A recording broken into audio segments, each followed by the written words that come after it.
ላዕለዋይ አመራርሓ ውድብ ህወሓት ተወንዚፉ ፀንሐ ብህዝቢ ዝተመርፀ ቤት ምክሪ መንግስቲ ትግራይ ናብ ስሩዕ ክምለስ ወሲነ ኣለኹ ኢሎም ፀገም ትግራይ ዝፍታሕ ልሂቃን ብዝውሰንዎ ውሳነ ጥራሕ ከም ዘይኮነ ሌተናንት ጀነራል ታደሰ ወረደ ገሊፆም ዶክተር አብርሃም በላይ ንቅዋም ህወሓት በአንፈት ፌደራል መንግስቲ ተወኪሉ ጽሒፈሎም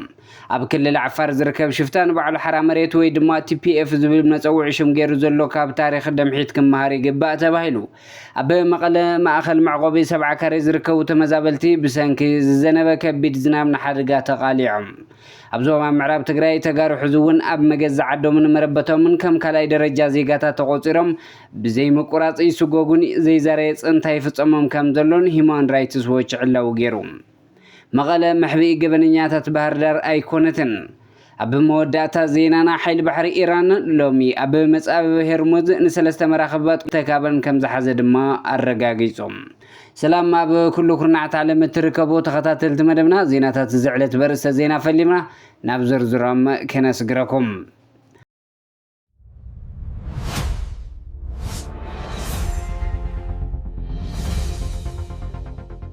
ላዕለዋይ አመራርሓ ውድብ ህወሓት ተወንዚፉ ፀንሐ ብህዝቢ ዝተመርፀ ቤት ምክሪ መንግስቲ ትግራይ ናብ ስርሑ ክምለስ ወሲነ ኣለኹ ኢሎም ላዕለዋይ አመራርሓ ውድብ ህወሓት ህዝባዊ መንግስትና ንመኸተና ብዝብል መሪ ሓሳብ ኣብ ሓለልቲ ሰማዕታት ክካየድ ዝወዓለ መድረኽ መበል 6 ነጥቢ መግለፂ ቅዋም ብምውፃእ ዛዚመ ኣለኹ ኢሎም ህዝባዊ መንግስትና ንመኸተና ብዝብል መሪ ሓሳብ ዝተሳለጠ መድረኽ ዝተሳተፉ አመራርሓ ወረዳ ከተማ ዞባ ከምኡውን ላዕለዎት አመራርሓ ህወሓት ማእኸላይ ኮሚቴ ውድብ ንምምላስ ቤት ምክሪ መንግስቲ ትግራይ መልኪቱን ዘሕለፈ ውሳነ ማእኸላይ ኮሚቴ ውድብ ህወሓት ዝተወንዘፈ ቤት ምክሪ መንግስቲ ትግራይ ናብ ስሩዕ ንኽምለስ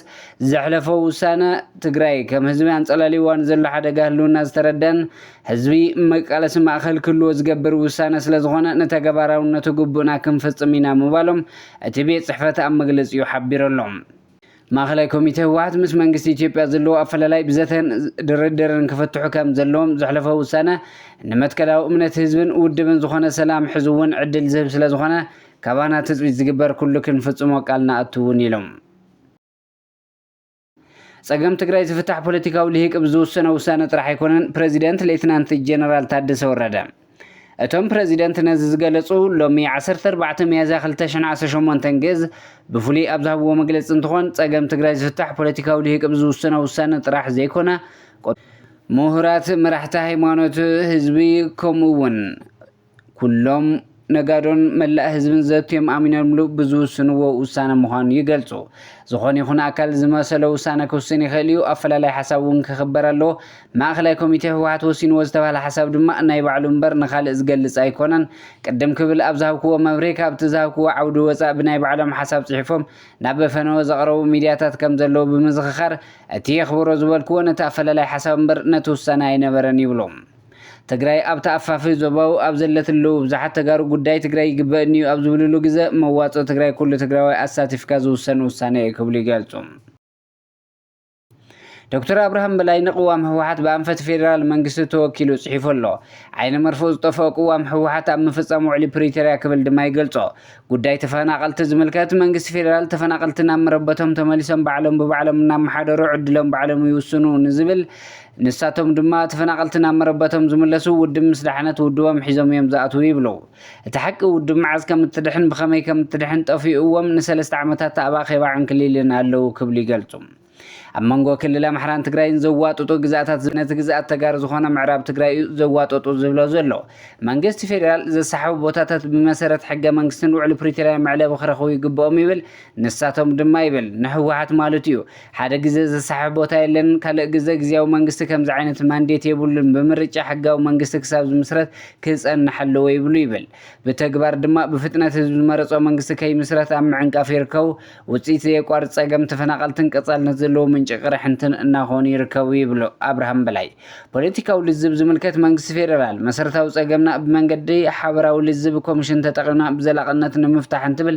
ንሳቶም ድማ ኣይኸውንን ሃገራዊ ልዝብ ኮሚሽን ዝበሃል ከይተርእዩና የብልኩምን ይብል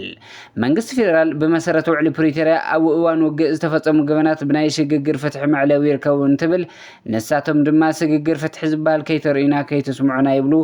መንግስት ፌደራል በመረጻ ስሩዕ መንግስት ክምስረት ካብ አባኹም ዕድመ እትባዕልኹም ዝወከልኩሞ ባዕብላላይ ፓርቲኹም ዝቆምኩሞን ግዚያዊ መንግስት ክሳብ መረጻ ዝካየድ ይናዋሓን ትብል ዕድመ ግዚያዊ መንግስት ፈጺሙ ይናዋሓን ትግራይ ዘይሕጋዊ መንግስት ክህልዋ ክግበር የብሉን ድማ ይብሉ መንግስት ፌደራል መናእሰይ ዕጥቆም አውሪዶም ናብ ልምዓት ይመለሱ በማለት ዝርከብ በጀት ንምድብ ዝተረኸበ በጀት ቀለብ ሰራዊት ክውዕል ብምግባር ልምዓት ይዕንቅፉ ውፅኢቱ ድማ መናእሰይ ብስእነት ስራሕ ኣድዳ ስደትን መከራን ይኾኑ ክብል አብርሃም በላይ ኣብ መግለፂኡ ይሕብር ኣብ ክልል ዓፋር ዝርከብ ሽፍታን ባዕሉ ሓራ መሬት ወይ ድማ TPF ዝብል መፀውዒ ሽም ገይሩ ዘሎ ካብ ታሪክ ደምሒት ክመሃር ይግባእ እዚ ድማ ኣንጻር ህዝብኻ ምውጋእ መጨረሹ ብዜራ ዓወት ከም ዝኾነ ካብ ደምሒት መምሃር ይከኣል ይብል ሓደ ታሪክ ጸሓፊ ዲሞክራሲያዊ ምንቅስቃስ ህዝቢ ትግራይ ደምሒት ብቋንቋ ትግርኛ ተባሂሉ ዝጽዋዕ ኣብ 2001 በፈረንጂ ምስቲ ኣብ ኢትዮጵያ ስልጣን ሒዙ ዝነበረ ህዝባዊ ወያነ ሓርነት ትግራይ ብዝነበሩ ናይ ፖለቲካ ፍልልይ ተፈላለዮም ብዝወፁ ነበር ኣባላት ሕወሓት ዝተመስረተ ተቃውሞ ውድብ እዩ እዚ ምንቅስቃስ ነዊሕ ዓመታት ቀንዲ ናይ ስልጣን መሰረት ንምንባርን መንግስቲ ኢትዮጵያ ንምውዳቕን ዝዓለመ ኮይኑ ካብ መንግስቲ ኤርትራ ሙሉእ ናይ ዕጥቅን ገንዘብ ድጋፍ ክግበረሉ ጸኒሑ እዩ ታሪኻዊ ድሕረ ባይቱ ድማ ኣብ 2001 በፈረንጂ ኣብቲ እዋን ዝነበረ መሪሕነት ሕወሓት ምስተኸፋፈለ ካብቲ ውድብ ዝወፁ ኣባላት ዝተመስረተ እዩ ኣብ ኤርትራ ዝነበረ ደምሒት ኣብ ኤርትራ ማዓስከራት ብምስራት ንነዊሕ ዓመታት ተቐሚጡ እቲ ምንቅስቃስ ኣብ ኤርትራ ዝነበሩ ተቃወምቲ ሓይልታት ኢትዮጵያ ካብ መንጎ ዝነበሩ ተዛዕበየ ዝሓየለን ሓይሊ ከም ዝነበረ ይንገረሉ ተረኦም ኣብ ኤርትራ ብጀካ እቲ መንግስቲ ኢትዮጵያ ዝገብርዎ ዝነበሩ ቃልሲ ኣብ ኤርትራ ውሽጣዊ ፀጥታ ንምሕላው ንስርዓተ ህግደፍ ንምክልኻል ዕጥቅን ዋልታን ኮይኖም ከገልግሉ ከም ዝፀንሑ ድማ ይፍለጥ ድሕሪ ቁሩብ መዓልታት ግን እቲ ናይቲ እዋን ኣቦ መንበር ሞላ ኣስገደም ምሳማይ ተጋደልቱ ብሱዳን ኣቢሉ ናብ ኢትዮጵያ ተመሊሱ ኣብ 2018 በፈረንጂ ኣብ ኢትዮጵያ ብዝመፀ ፖለቲካዊ ለውጢ ስዒቡ ደምሒት ምስ መንግስቲ ኢትዮጵያ ኣብ ኣስመራ ብዝገበሮ ስምምዕ መሰረት ብረታዊ ቃልሱ ጠጠው ኣቢሉ ናብ ሃገሩ ተመሊሱ ልዕሊ 2000 ዝኾኑ ኣባላት ድማ ብመንገዲ ዘላንበሳ ኣቢሎም ናብ ትግራይ ኣትዮም እዮም ኣቱም ኣብ ዓፋር ትርከቡ ተቃወምቲ ኢና ባህልቲ ካብ ደምሒት ክትመሃር ኣለኩም ዝብል ታሪኻዊ ጽሑፍ እዩ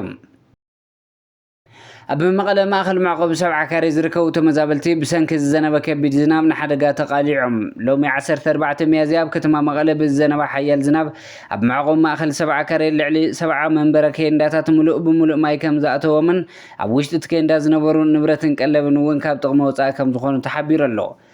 ብሰንኪ እዚ ድማ እቶም ተመዛበልቲ ዘለዎም ንብረት ክበላሽው እቲ መዓልታዊ መነባብሮ ዝጥቀምሉ ዝነበሩ ናይ ምግቢ ሕርጭን ካልኦት ቀረባትን እውን ብማይ ተበላሽው ካብ ጥቕሚ ወፃኢ ከም ዝኾነ ተሓቢሩ ኣሎ ንኩሎም ፀገማት ተመዛበልቲ እንኮ ዘላቕን መፍትሒ ዝኸውን ተመዛበልቲ ናብ መረበቶም መምላስ ጥራሕ እዩ ብምባል ዝምልከቶም ኣካላት ካልኦት ጉዳያት ምምፅናሕ ተመዛበልቲ ናብ ቦታኦም ዝምለስሉ ኩነታት ምምዕርራይ ብዕቱብ ክስርሐሉ ፃውዒቶም ኣቕሪቦም ኣለው መቐለ ምሕቢ ገበነኛታት ባህር ዳር ኣይኮነትን ፖሊስ ትግራይ ኣብ ከተማ ባህር ዳር ኣብ ልዕሊ ትሕቲ ዕድመ ሓንቲ ህፃን ዓመፅን ግፍዓዊ ገበንን ቅትለት ፈፂሞም ተባሂሎም ዝተጠርጠሩ ኣባላት ፖሊስ እቲ ክልል ዝርከቦም ነበርቲ ክልል ኣምሓራ ዝኾኑ ውልቀ ሰባት ኣብ ትሕቲ ቀይዲ ውዒሉ ኣሎ እቶም ተርቲ ኮሚሽን ፖሊስ እቲ ክልል ብዝለኣኸም መትሓዚ ትእዛዝ ሕቶ ትሕብብር ኣብ ከተማ መቐለ ብኣባላት ክትትል ፖሊስ ትግራይ ኣብ ቁፅፅር ከም ዝወዓሉ ድማ ኮሚሽን ፖሊስ ትግራይ ሓቢሩ ኣሎም ኣብ ዞባ ምዕራብ ትግራይ ተጋሩ ሕዙውን ኣብ መገዛ ዓዶምን መረበቶምን ከም ካልኣይ ደረጃ ዜጋታት ተቆፂሮም ብዘይ ምቁራፅ ይስጎጉን ዘይዛረፅ እንታይ ፍፀሞምን ከም ዘሎ ሁማን ራይትስ ዎች ዕላው ገይሩ ሁማን ራይትስ ዎች ኣብ ወርሒ ጥሪ ለካቲትን 2026 በፈረንጂ ኣብ ዝሕዚ እዋን ነበርነቶም ኣብ ዞባ ምዕራብ ትግራይ ዝኾኑ 40 ሰባት ቃለ መሕተት ብምክያድ ካብ ታሕሳስ 2025 ጀሚሮም ካብ ዝሃደሙ 17 ሓዊሱ ንሸሞንተ ሰራሕተኛታት ትካል ረድኤት ዲፕሎማስያኛታትን ካልኦት ክኢላታትን ኣዘራሪቡ ዝሰነዶ መረዳእታ ዕላው ገይሩ ኣሎ ሁማን ራይትስ ዎች ብዘየቋርፅ ይቅፅል ዘሎ ምስጓጉ ተጋሩ ብዝብል ኣብቲ ሎሚ ዘውፅኦ መግለፂ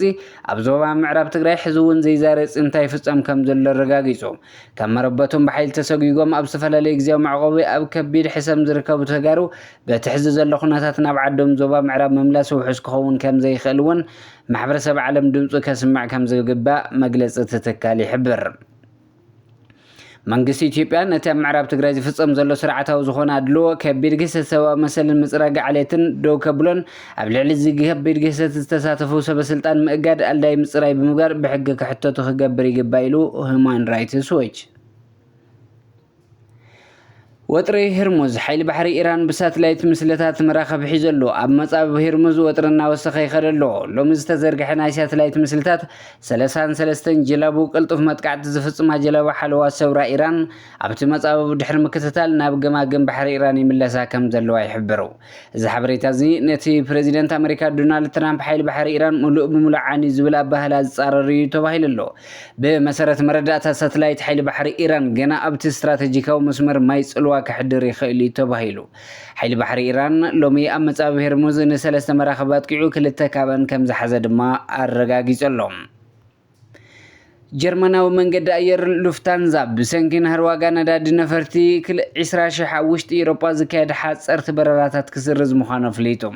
حدا كاب عبيت منقد أيرات إيروبا زخان لوفتانزا تسقمتي 4,000 متريك طن نداد كعقب كم زخلو حبير له كوينات إسرائيل لنا أمريكا مسيران كابزولا عند حرواغا نداد نفرتي جيت فيل بعصف وسيخلو هقراو مشاتك عند منጭ نايت عينت نداد مخانو زفلتيو علم لخاو تكال ساعتها بزحلف سمنا بزوصا مغلصي اب ايروبا زلو نداد نفرتي كاو سمنا تحلف كم زي خونا طنقيو زي اب كرم تخغبر توسينو زلو مسراز برراتات لوفتانزا انواغا تكيت زياده كنهرو كم زخل يغمت كرمتي ابيات تمرت زعصولون اي مغشا وقت مخانون زفلتيم باركس كبرات تخاتلت مدبنا زينات تزعلتها بزكم بيتنا سسناي نعخم سلام نعخ تግራይ